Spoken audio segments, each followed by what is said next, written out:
Welcome to the Lift Every Voice podcast, where we explore books by contemplative writers of color.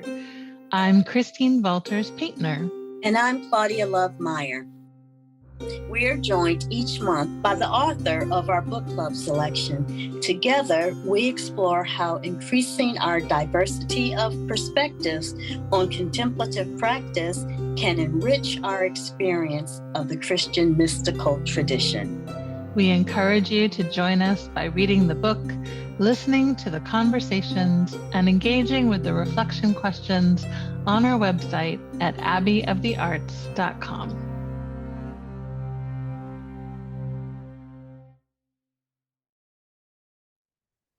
Welcome everyone to our Lift Every Voice book club, and I am joined here again with my wonderful conversation partner, Claudia Love Mair. And we are delighted to welcome this month Dr. Lerita Coleman Brown, who wrote this really beautiful and powerful book, What Makes You Come Alive? A Spiritual Walk with Howard Thurman. And we actually had the pleasure and delight of talking with Lerita a couple of years ago. I think she was one of our first podcast guests, and she was kind enough to come. She was researching the book at the time, and she came on to talk with us about Howard Thurman. We were reading his Meditations of the Heart for our book club. So let me do a proper introduction, and then we'll launch into our conversation.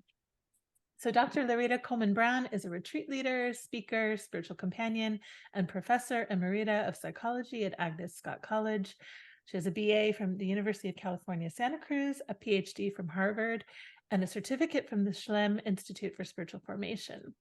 Lerita frequently speaks on contemplative spirituality and Howard Thurman, and she's the author of many articles, essays, an edited volume, and her book, When the Heart Speaks, Listen, Discovering Inner Wisdom, which is about her own experience of having a heart transplant.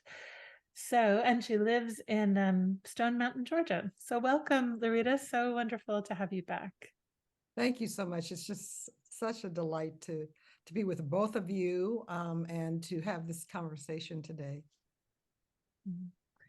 I'm going to let Claudia Love start us off. Yeah. Lerita, could you give us a brief picture of who Howard Thurman is? You know, I was just thinking the other day how to be able to briefly summarize who he is, because he's really a person that needs something more than a brief summary. He was just an extraordinary person, first and foremost, who was born in November of 1899 near West Palm Beach, Florida, but his family moved to Daytona Beach, Florida, and he spent most of his childhood there with his two sisters and his grandmother and his mother. His father passed away when he was about 7, which had a major impact on both him as a young boy growing, but also on, I think, his later theology and writings. I believe he was born a mystic. He spent a lot of time outside and had these extraordinary experiences of transcendence and connection with nature. Very brilliant student and was able to attend high school, which was actually kind of rare for Black students at that time, and graduated valedictorian of his class, which allowed him to attend Morehouse College on a full scholarship. And he graduated valedictorian of his class there and went on to what was known then as Colgate Rochester Theological Seminary, where he graduated valedictorian. During his first assignment as a pastor of a Mount Zion Baptist Church, he discovered some work by Rufus Jones, a Quaker mystic, and realized that some of the experiences, mystical experiences that he had, were actually part of a larger theological segment of religion, which was mysticism and mystics. And so he had an opportunity to go and study with Rufus Jones and study the great mystics, and really realized then that he was very much similar in some ways to them. And he continued to write on mysticism, but was able to link it to social change and social transformation. He felt, and I like to, for readers and people to understand that the words sort of spirituality and mysticism were kind of both used to describe the same sort of thing back in his time. And so, but primarily he became a great spiritual leader, a person who mentored many people in the civil rights movement in the United States. And he felt that the spiritual life is where the action began, and that it was important to establish that so that then you would be able to have the strength and the endurance to resist injustice or to make some change in society. But just an extraordinary person, extraordinary man, extraordinary life. Mm. Beautiful. Thank you. Yeah, he is extraordinary, and so much wisdom around the contemplative life and the mystical life. And I think particularly for our community, you know, he's, you know, a patron saint. I think one of our many, you know, a dancing monk. I think he might identify with that as well. But you write that Thurman would insist we need a rich spiritual life to feel alive rather than attempt to escape the world. Thurman suggests we center down for spiritual renewal. When crises and tribulations arise, a spiritual anchor is essential.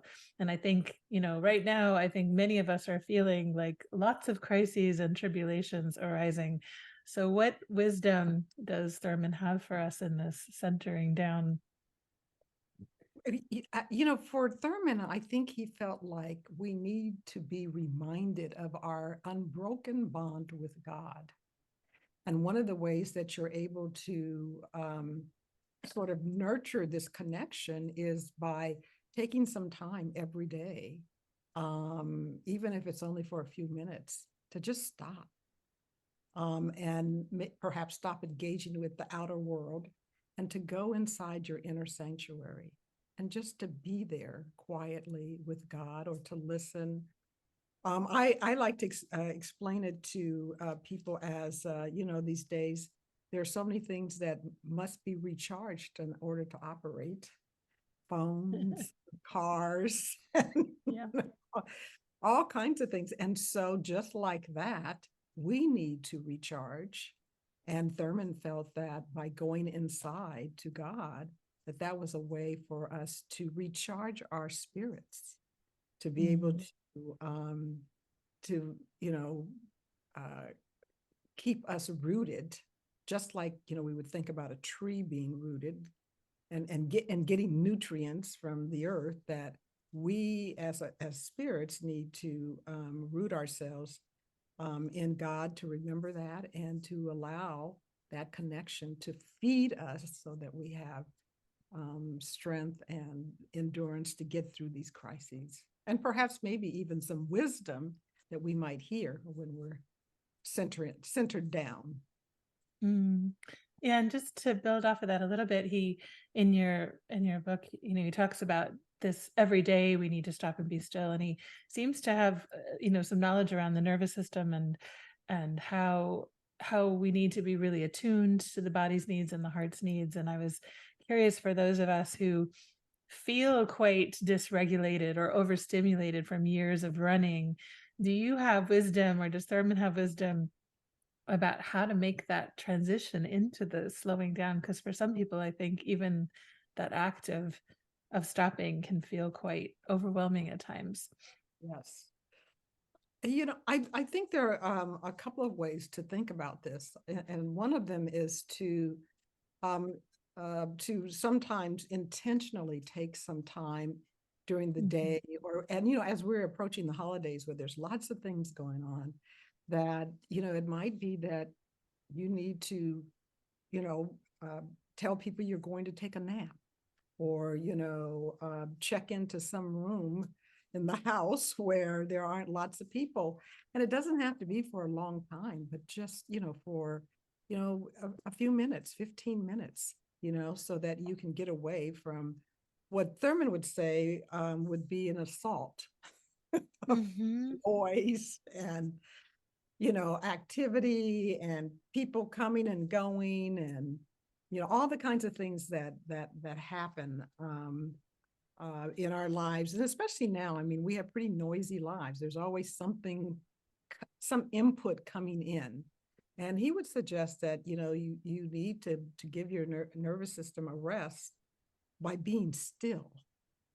But Thurman makes this distinction between being quiet and being still.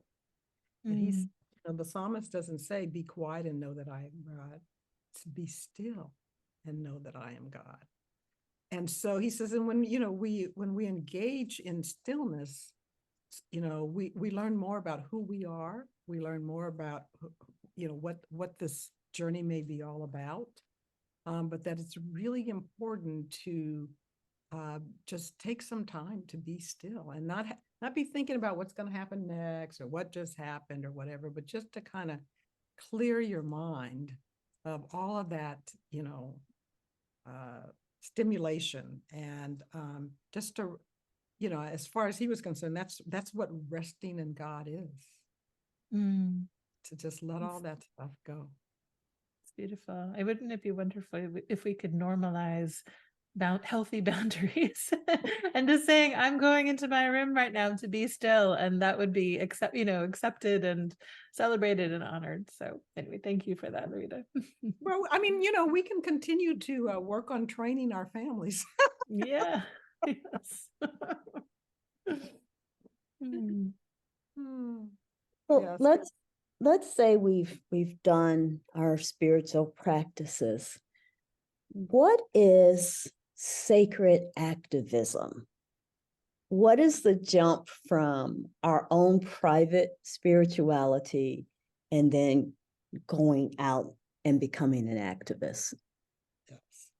So Thurman would say that it's really very important for us to have an accurate portrayal of ourselves. And that's what the centering down in the stillness is about, so that you can reflect on who are you really, without all the trappings of class or race or gender or whatever, but who are you stripped of all of that.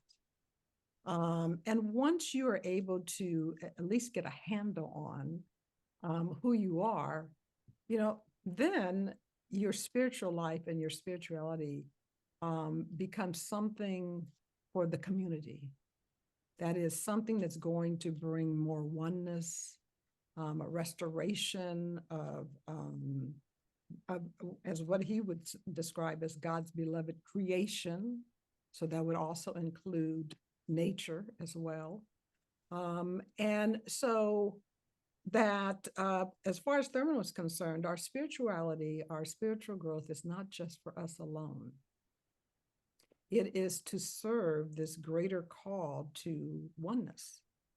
And he felt like everybody had a sacred call. As long as you're breathing, you pretty much. And that, it doesn't have to be one thing. And I think sometimes people, when they hear the word call, they think, oh, I miss my calling or whatever. And that's not necessarily true. You could have many calls, but it's being connected to that spirit within you so that you can hear where you're being called now. That you may have been called to something else 10 years ago, but now you're being called to this. I mean, and I even think of now, as I reflect on it, my transplant as a calling. I was, I'm in this body with a genetic disorder. I was going to have a transplant or I was going to die. So basically, part of my calling was, and I did have a mystical experience around it where I was told, this is why you're here. This is one of the reasons why you're here. So step up, because all the stuff that I needed, insurance, whatever, it was all there. And here I am almost 29 years later, able to share that story. So, but then I was also called to write this book. So, we can have many callings, but we do need to be paying attention to that. So, Thurman would say then that we use our spirituality to begin to remove all the humanly imposed barriers to the oneness. Where are you seeing that in your life? What can you do something about it? Listen. And the activism becomes sacred when you invite the spirit in to guide you to whatever it is that you're being called to do, and when and how and what to say, and perhaps what not to say.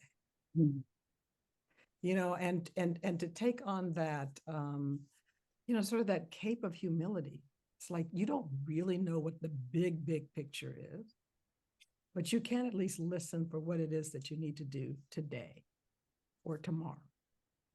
And not assume that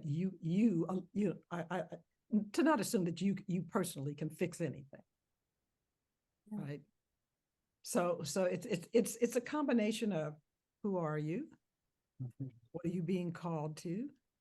And how you're going to incorporate the spirit into this sacred activism that each of us is called to in some way.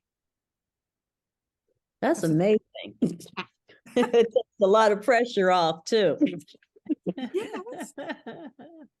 And maybe today, it's to go, sit and talk with your neighbor who is in need of some company. That might be what it is that you're called today. But I think everybody assumes, well, I have to be on the street. But as we know from major social movements, not everybody's on the street. Right. You've got attorneys filing briefs and getting people out of jail. You've got, people taking care of children. You've got people cooking. You've got playwrights, you have artists. There are all kinds of people involved. And so, you can write a provocative play, right? That will inspire people to then go do what they're being called to do. So it's all connected, but it's just a matter of, are you willing to be, a participant, or are you just going to, be willful and go off on your own way? That's the question that Gerald May poses in his book, Will and Spirit. Are you going to be willing, or are you going to be willful? Depends on the day, right? How quickly we forget, right? Yeah. Well, to kind of build, go ahead. I was just saying, depends on the hour sometimes. Yes, that's true. Let's be honest about that. To kind of build off that, because you mentioned, this question of Thurman's, who am I? But he also asks, to whom and to what do I belong? Which I think is really beautiful. And this communal sense of identity seems so core to his mysticism and a sacred activism in a world that's so focused on individualism. So how do we nurture this greater sense of belonging to our communities, to the world? What wisdom does Thurman have about that? Well, again, I think the first part, of course, is to continue to connect with God on a regular basis, because I think, and he talks about this in his book, The Creative Encounter, what it does. He was talking neurotheology in the late 50s, right? And he's basically saying what it does is it begins to expand your consciousness. So you begin to understand that you are part of something much bigger than your own life and your own family. So, you sort of start there with, what is my connection? And then what's my next connection? Is it my neighborhood? Is it my city? And where is it that I see that I need to be connected, in terms of, is it a spiritual community that is going to help to nurture me and push me a little bit further? So that communal identity is so important. And it's what I think has gotten people through some of the more challenging times. You think about communities within, the enslaved population. It was the community that really got people through that horror, as opposed to, oh, I did it by myself, or it was just like, connection with God. It's usually a something much greater and more expansive than an individual. Yeah, I feel like we're so indoctrinated into this lie of individualism, and it's such a disempowering idea, and it's so like at the core of what capitalism is about, and everyone for themselves and the competition, and it just, yeah, I find it. And even when you extend that to sort of belief in ancestors and the mystics and the angels, it's sort of like what happens when we have this sense of the communal in both the visible and the invisible world. And I was watching the second season of High on the Hog, which is this really great show on Netflix. I've seen it. I love it so much because it's, ties the history of, Black civil rights and ancestry and history to food and to the sacredness of food, really. And the episode on the civil rights movement was really moving to me, especially because it showed exactly what you were saying in terms of the sacred activism as well, that it was these young students who were actually putting their bodies on the line, but there was these huge communities of people who were feeding them, who were organizing transportation, who were doing all of these things. And I realized I didn't really know any of that, those details. So it was, yeah, it felt very empowering to hear that story and to hear the layers of people that are involved to make social change happen. Yes. Yeah. And I think that lots of people don't understand the role that Thurman played in actually galvanizing, this movement by writing Jesus and the Disinherited. There are so many activists, Black activists, who met Thurman on the pages of Jesus and the Disinherited and were inspired. So there's a lovely book that came out a couple of years ago called Nonviolence Before King, written by Anthony Siracusa, and he actually highlights Thurman as one of the first to write about Jesus as a leader of a nonviolent religion in the late 20s and early 30s, right? And so, but as a result of his writings, as well as their culmination in Jesus and the Disinherited, and his visit to Gandhi in the 1930s, and with Gandhi, there were a number of what they called nonviolent direct action campaigns in the North and Midwest parts of the United States. So what people generally know most about is the part that happened in the South. But there were many kinds of activities like this. There was Polly Murray, who got thrown off of a bus in the 1940s. I mean, so there were lots of activities going on prior to what people now know, or label as the general civil rights movement. But again, groups of people never just went, you didn't have a person just go into a restaurant and sit in by themselves. They were always with other people, or sometimes they would take military people in with them. And so, it was, I mean, it's extraordinary, but I think a lot of it comes out of his notion of, we are trying to get back to the oneness. And anything that's in the way of a person realizing their full potential or realizing their connection with all is a problem. And of course, segregated churches is a problem, right? I mean, it's like, what happened to the religion of Jesus, as far as he was concerned, who was always trying to get people together, as opposed to, divide people up in some kind of way. Thank you for that, Lerita. Yeah. About the religion of Jesus, you shared that that Jesus viewed the world in a very different way, in a very different lens from the way the Apostle Paul viewed the world. Can you unpack that a little for us and the difference and how it affects, how we see the world? Well, so Thurman, I have to credit him for being an extraordinary scrutinizer of the Gospels. I mean, he spent years and years. I mean, he published a paper called Good News for the Disadvantaged, in 1935 before going off to India. Yet, he didn't publish Jesus and the Disinherited till 1949.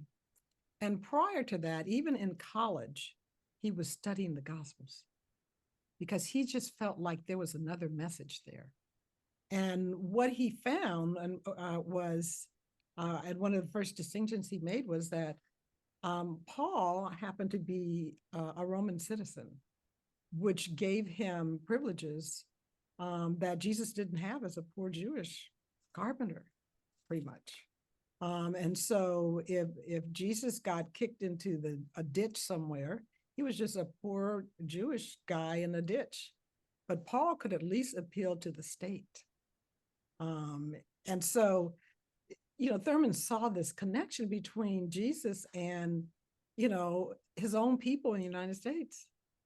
And realized that these two men might be looking at the world very differently. It's very different when you have the protection of the government behind you if something should happen. And so, it sort of helps us to understand why Paul might have been a supporter of the status quo. Thurman really firmly believed that Jesus believed that, we are worthy because God created us. There's no need to earn your way into heaven. But that was not particularly Paul's position. So, he was in a different place in society than Jesus was. And so, of course, he would think about things and look at things in a very different way. And it's so funny, too, that he would make this distinction because when he was young, his grandmother who had been a slave, Lady Nancy Ambrose, and she was, her master's daughter was trying to teach her to read, but they said, oh, no. So she knew there was something special about reading. So she had Thurman to read to her every day, and especially the Bible, but she would not allow him to read certain Pauline letters about slaves obeying their masters, etc. And so he was always curious about his grandmother just saying, oh, no, but I want you to read that part. And he later incorporated that into, there's a different way in which these two people are living in and looking at the world. And so, he makes that distinction. Thank you. Yeah. Good to know. Yeah. Hey, a person with privilege, right, is in a totally different place than a person without. Absolutely. And you can see those differences. Yes. And that's an important one. Mm-hmm. As we know that, if you don't have a certain kind of privilege, you can get beat up by the police. Mm-hmm. Yeah. And those very passages have been weaponized against the people who don't have the privilege. Absolutely. Women, people that, and or even people that might not be Christian. Mm-hmm. Thank you. Mm-hmm.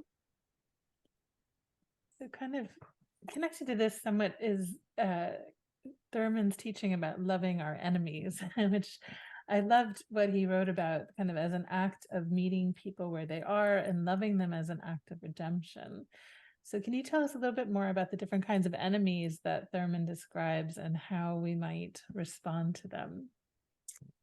Yes. This was just such a lovely last chapter in the book, Jesus and the Disinherited, because I think he says, all right, here are some things that you can do so that you are not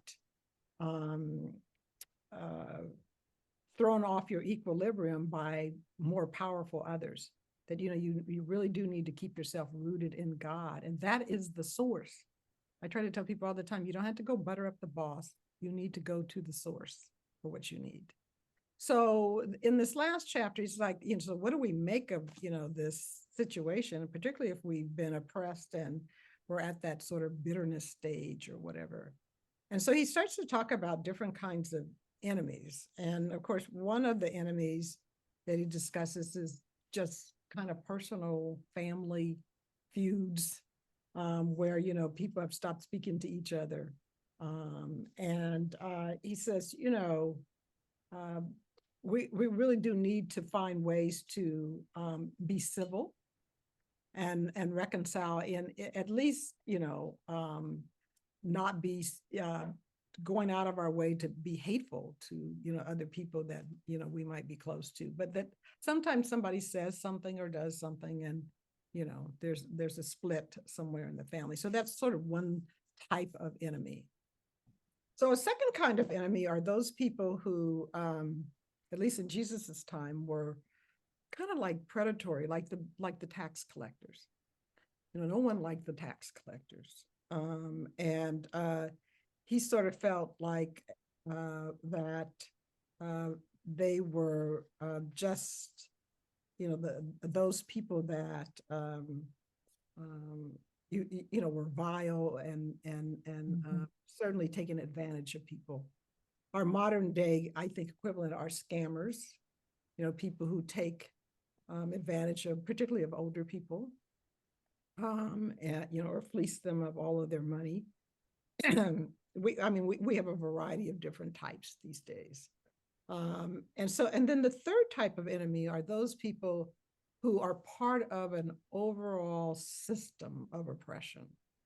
In that time, it was the Romans, because they were occupying the territory at the time. So they would be another class of enemies. And if we look closely at the Gospels, you know, Jesus hung out with tax collectors and all kinds of people that were deemed unacceptable in society. He also, you know, was the kind of person who healed the Roman soldier's son. So he's saying we need to look beyond a person's classification in some ways to their heart, and to understand that they are a child of God as well. They may not be acting like it, and there might be a variety of reasons why they've chosen a particular profession or a particular kind of thing that is, you know, really inappropriate. Inappropriate is just a mild, but, you know, just the kind of profession that they might have chosen, or the group that they might belong to. You know, beyond all of that, there's still this person that's a child of God. And so he felt like that you needed to love people aspirationally. That is, to treat them as if they are the loving, kind person that God created them as, which is a very difficult, challenging, and high standard to meet. But he felt like in loving someone, that is, in treating them, you know, kindly and gently, that it exposes them in some kind of way, and perhaps may lead to their life as a result. So he was definitely an advocate of at least practice where you can, and in those situations where you can, and pray, as Jesus said, pray for your enemies, and, you know, all those who are, you know, also part of God's kingdom. And I think that there are some possibilities there. I mean, I certainly in my own life try to be kind to what some people might, they're like thinking, why are you even talking to that person, etc. But, you know, I still think it's important to be civil and to recognize that divinity within them. Now, I'm not going to necessarily subject myself to their misbehavior if in fact it's harmful to me. But I'm not going to, I'm not going to be, I'm certainly not going to be spewing any hate in their way. So it takes practice, and I know that I have to practice, and I think everybody else who wants to engage in that level of loving has to practice. It's a practice. It's not something that comes naturally. I think what you pointed out there about the love paired with the boundaries is really key, because I think sometimes in the church it's been used sort of as a weapon of like, women forgive your husbands who've abused you, or, other kinds of language like that. So, yes. So I think it's such a difficult thing to love those who have, been unkind or cruel or whatever. And it's a beautiful doorway to, I think, because it gives us our dignity as well. Yes. Rather than responding in kind. Yes. And just to think about that phrase, love your neighbor as yourself. Well, you love yourself by setting the boundary, and you love your neighbor as a child of God. Beautiful. So I pray. I do a lot of praying for people. I usually have a list of people who are in need of prayer, and I may not even know them. It might be a political figure, and I'm still going to be praying for their awakening. Yeah, thank you. One thing that I found is some confusion around this issue, especially when it comes to people who have committed really heinous crimes. And an example that I'll give, a person in clergy molested my son. And I love this person like a brother, but I still called the police on him. I still, made sure that he could no longer hurt my son or other children. And I think some people found it strange that, I didn't want to kill him. I didn't, people said, if it happened to you, I would kill, I would destroy. And I wasn't trying to destroy his life, just keep him from harming other children. And I did want justice, for my son. And, but did I go see him? No, I didn't feel like that was necessary.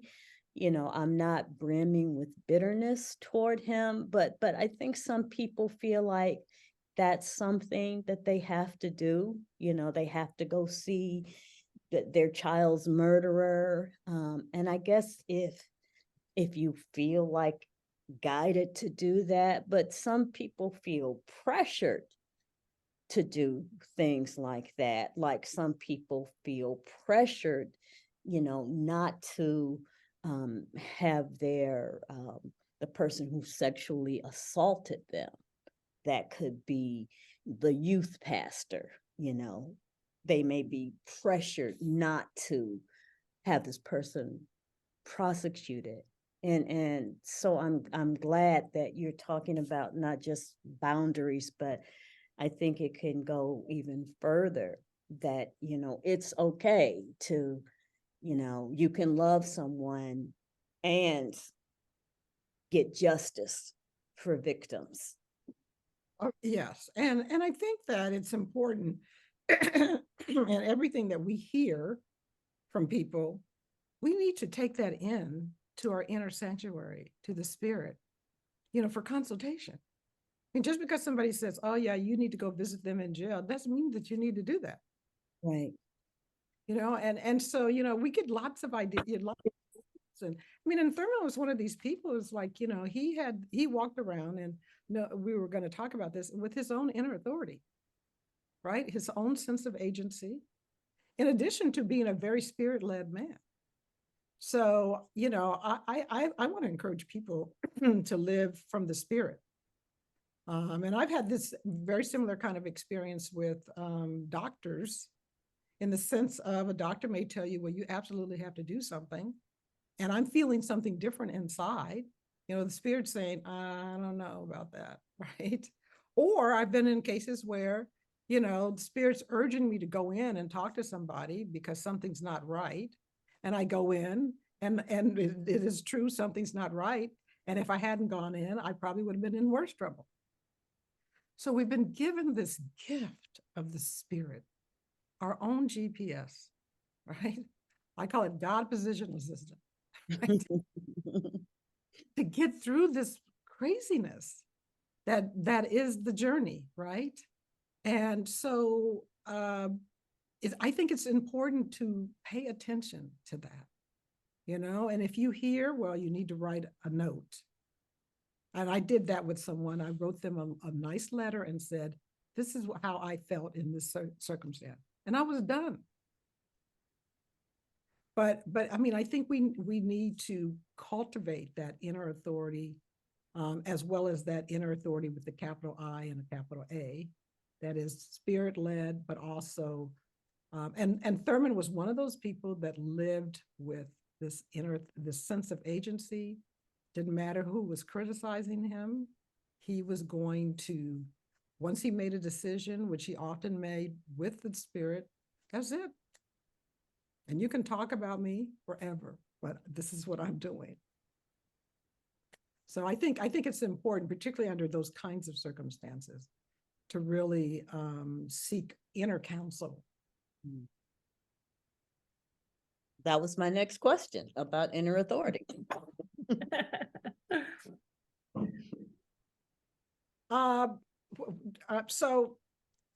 So I really wanted this discussion of inner authority to be a part of this book, because I feel like some people have really cultivated this in themselves. That is, once you realize that you have a sense of agency, you can say yes or no at any time, right? And sometimes we let our compulsions, or we let our what we've been taught, or socialize. Women are supposed to be nice, so we go along with things that are really not something that we want to be participating in.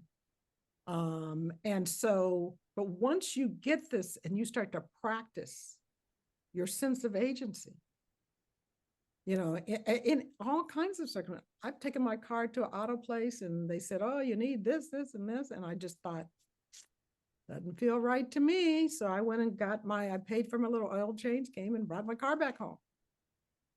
And it was true. They were about to, come up with stuff that I didn't really need, So I didn't need to write a letter, didn't need to post anything. I was just done. Right. So that's using your inner authority. It's like, you don't have to go along with something just because somebody's, has said or offered something to you. But that I make that distinction between living a life with inner authority, capital I and capital A, which is, we've all been given the spirit to guide us. We need to utilize it. And the more we utilize it, the better it gets. The more we listen to it, the clearer the messages are when we get them. It's like, I say it's almost like any muscle, right? If you exercise it, then it's going to get stronger. And I would say that I am still alive 29 years after this heart transplant, because I utilize a lot of inner authority. Is this the same thing as intuition? Some people might call it intuition. Yes. I think we get messages all the time, and sometimes we ignore them. It is our intuition. A lot of times men really ignore it, right? Because they don't want to have anything. That intuition stuff is women's stuff, right? Wrong. So yes, intuition certainly would be included in that. Or, we may just be, guided to call somebody, and that's who they need to talk to that day. So, yes, we need to follow that. Thank you. That's wonderful. Wonderful. I think that's a perfect place to end, to just sort of reinforce that inner authority, and that we all have the wisdom and the guidance that we need to do what we are called to do. So thank you so much, Lerita, for your beautiful book, What Makes You Come Alive: A Spiritual Walk with Howard Thurman. It's really a wonderful exploration of an amazing person, and Lerita herself is full of wisdom. So you're the perfect person to sort of hold our hand and guide us through Thurman's life. And so thank you so much to both of you for joining us today. Thank you so much. I'm just honored and just so appreciate this conversation.